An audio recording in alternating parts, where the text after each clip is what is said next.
সোমবার 17 ফেব্রুয়ারি রাতে এক দম্পতির উপর রামদা হামলা করে দুই যুবক। সেখানে স্বামীকে তাদের হাত থেকে বাঁচাতে ঢাল হয়ে ধারালো অস্ত্রের সামনে দাঁড়িয়ে গেলেন স্ত্রী। ঘটনাটি ঘটে রাজধানীর উত্তরা 7 নম্বর সেক্টরে। সামাজিক যোগাযোগ মাধ্যমে ছড়িয়ে পড়েছে সেই হামলার ভিডিও।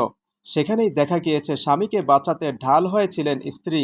যদিও এই হামলায় স্বামী স্ত্রী উভয়ই আহত হয়েছেন, তবে এখানে স্ত্রী দেখিয়েছেন ভালোবাসার অনন্য দৃষ্টান্ত। ধারালো অস্ত্রের সামনেও স্বামীকে বাঁচাতে পিছপা হননি। নেট মাধ্যমে তার এই ঢাল হয়ে থাকা প্রশংসিত হচ্ছে। তাদের উপর হামলাকারী দুজন মোবারক হোসেন 25 ও রবি রায় 22 কিশোর গ্যাংয়ের সদস্য। ইতিমধ্যে তাদেরকে আটক করেছে উত্তরা পশ্চিম থানা পুলিশ।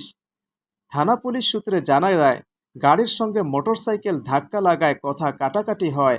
এক পর্যায়ে মোবারক ও রবি রায় গাড়ি থেকে ধারালো অস্ত্র বের করে মোটরসাইকেল আরোহীকে কোপ দেয়। এই সময় জনগণ তাদের দুজনকে ধরে গণদোলাই দিয়ে পুলিশে সোপর্দ করে।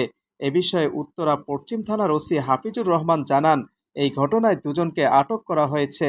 যারা কুপিয়েছে তারা সন্ত্রাসী। আহত দুজন হাসপাতালে চিকিৎসাধীন আছে। আমরা এই বিষয়ে খোঁজ খবর নিয়ে আইনানুগ ব্যবস্থা নেব। নিউজ ডেস্ক, নাজিম রহমতুল্লাহ। দৈনিক আজকের বাংলা .net